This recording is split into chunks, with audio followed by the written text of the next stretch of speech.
I haven't made fish curry in a long time, so let's make it. I will post all the ingredients on the screen, but what I will say is buy the fish fresh and cook it the same day. You may not believe it, but it does make a difference. And use thinly sliced garlic. You can use a paste, but this will make a difference as well. Grate fresh ginger, use that.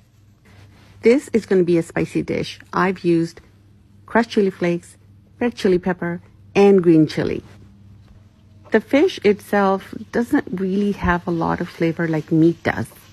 So whatever you add is what the fish is going to absorb. Finish cooking your masala, finish bhuning it. I'm not using any tomatoes, but I am using some tomato paste. This will offset the sweetness of the onions. Make sure to cook this on low-medium heat.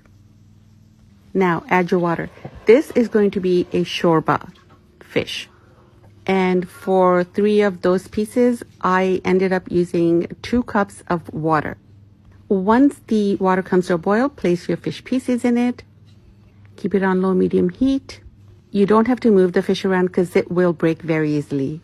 You want to try and keep the pieces intact.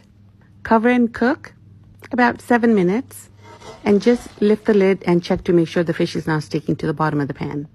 After about 7 minutes, you're just going to turn the fish pieces over once. I added some boiling water. So the total cooking time once you put the fish in will be 15 minutes. I timed it. Add a couple of green chilies and lots of cilantro. I'm sorry to people who can't stand the taste of cilantro. I'm really sorry. Serve with white basmati rice and eat fresh.